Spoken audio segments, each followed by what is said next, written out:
औज़ुबिल्लाहिमिनश्शैतानिर्रजीम बिस्मिल्लाहिर्रहमानिर्रहीम। अस्सलाम वालेकुम जी स्टूडेंट्स, कैसे हैं स्टूडेंट्स। सिक्स क्लास की मैथमेटिक्स, इसमें जो है आज हम एमसीक्यूज़ करेंगे जो कि हमारा सिलेबस है, ऑक्सफोर्ड का सिलेबस है, ठीक है ना। आप सबको ही पता है ये हमारा सिलेबस चल रहा है। तो इसमें आज हम जो है मल्टीपल चॉइस जो है यूनिट 2 के मल्टीपल चॉइस करेंगे, ठीक हो गया। ये भी बच्चों को कुछ समझ नहीं आती है कि कैसे करना है, वो रट्टा लगा के बैठ जाते हैं, ठीक है ना। इसको रट्टा नहीं लगाना आप लोगों ने। वो कहता है कि the set of a natural number with zero added to it. कहता बताएं कि अगर नेचुरल नंबर में ज़ीरो मज़ीद लिख दिया जाए, ऐड कर दिया जाए, तो देन क्या चीज़, कौन सी कंडीशन बन जाएगी। बिकम्स अ इंटीजर या फिर प्राइम नंबर या फिर becomes set of a whole number या रिमेन्स अनचेंज्ड। तो इसमें होल नंबर बन जाएगा। याद रखिएगा, नेचुरल और होल नंबर में सिर्फ और सिर्फ ज़ीरो का फ़र्क है।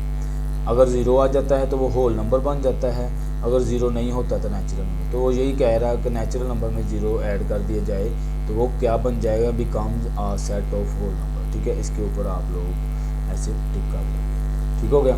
इसी तरह the sum of a 3 digit number is always a 3 digit number, बिल्कुल भी नहीं, ऐसी बात है।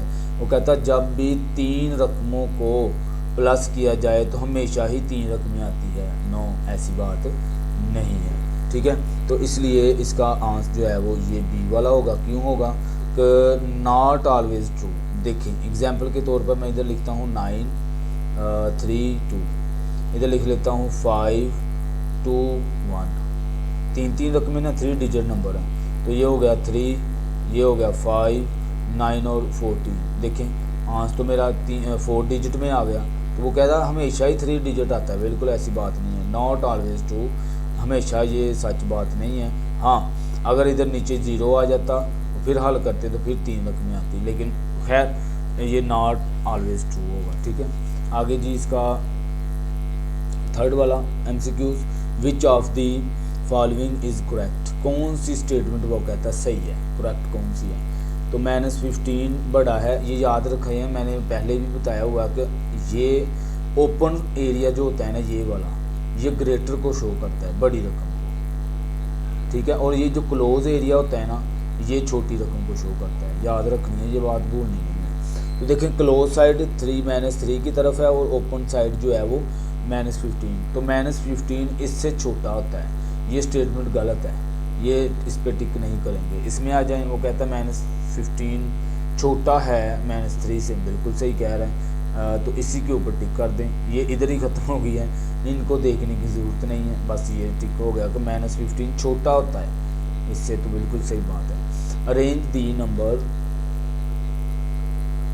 In descending order. Descending order क्या होता है, ये हमने पीछे क्वेश्चन भी किए हैं, बड़ी रकम से छोटी की तरफ जाना है। तो इसमें देखें सबसे बड़ी रकम देखें तो ये प्लस का 23 है, इसके बाद प्लस का 3, फिर 0, फिर ये सी वाली जो है ना वो सारी इसमें बातें सच हो रही है।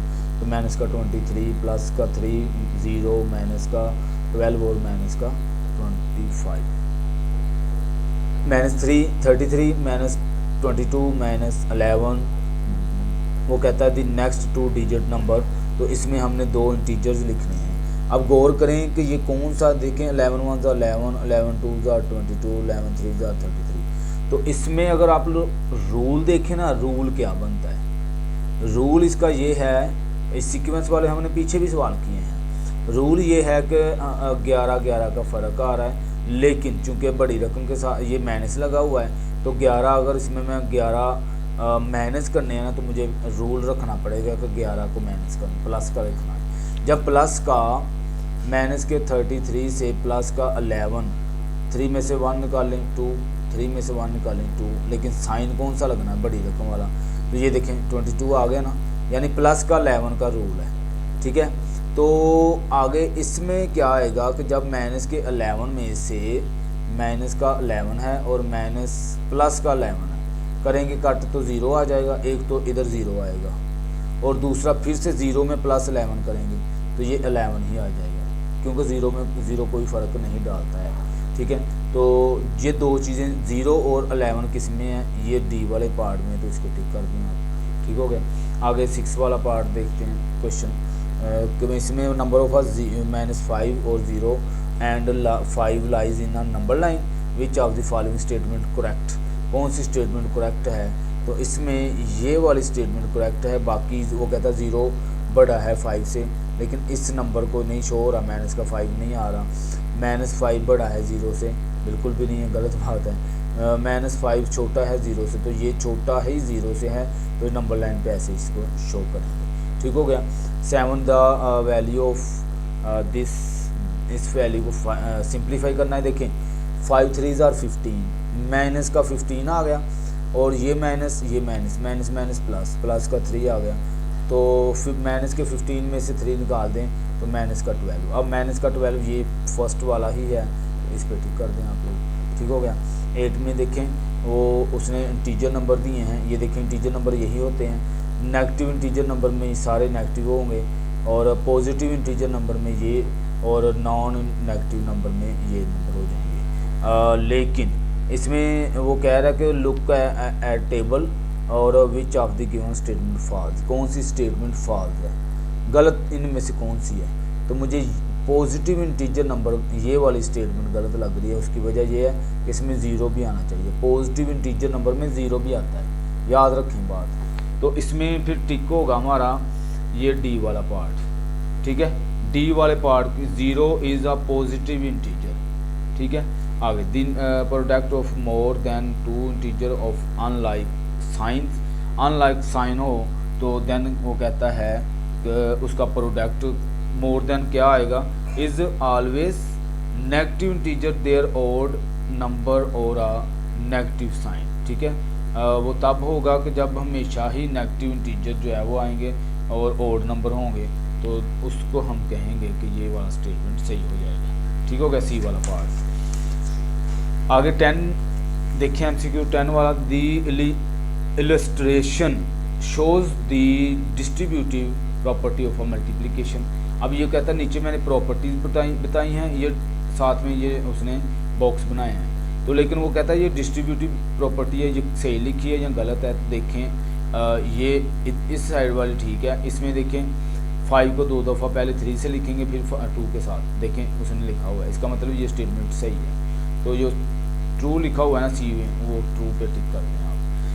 11 वाले पार्ट में वो कहता है associative property x + y + z x + y, ये बिल्कुल ठीक है। मल्टीप्लाई में भी ठीक है। कहता है true for addition and multiplication, बिल्कुल यही बात है, तो इसको टिक कर दें। क्योंकि याद रखें मैंने पहले भी वैसे बताया हुआ है, एसोसिएटिव प्रॉपर्टी सिर्फ 2 के लिए, कम्यूटेटिव प्रॉपर्टी भी 2 के लिए, ना ये सब्ट्रैक्शन यानी माइनस के लिए यूज़ होती है, ना ही डिवाइड के लिए। ये मल्टीप्लाई और ऐड के लिए यूज़ होती है, बिल्कुल तब करेक्ट होती है जब ये ऐड और मल्टीप्लाई हो रही हो। ठीक है, तो हम पहले पे टिक कर देंगे। दी वैल्यू ऑफ -8 और -8। अब इसको अगर सोल्व करते हैं ना, तो ये इस तरह से होगा कि -8 है और ये माइनस प्लस हो जाएगा 8, ये दोनों काट हो जाएंगे, तो 0 जवाब आएगा। बी वाला पार्ट इसका टिक होगा। इस तरह से हमारा क्वेश्चन जो है वो सोल्व हो जाता है। ये MCQs थे। ठीक है, मुझे उम्मीद है कि अच्छे से समझ आई होगी। बहुत शुक्रिया, अल्लाह हाफिज़।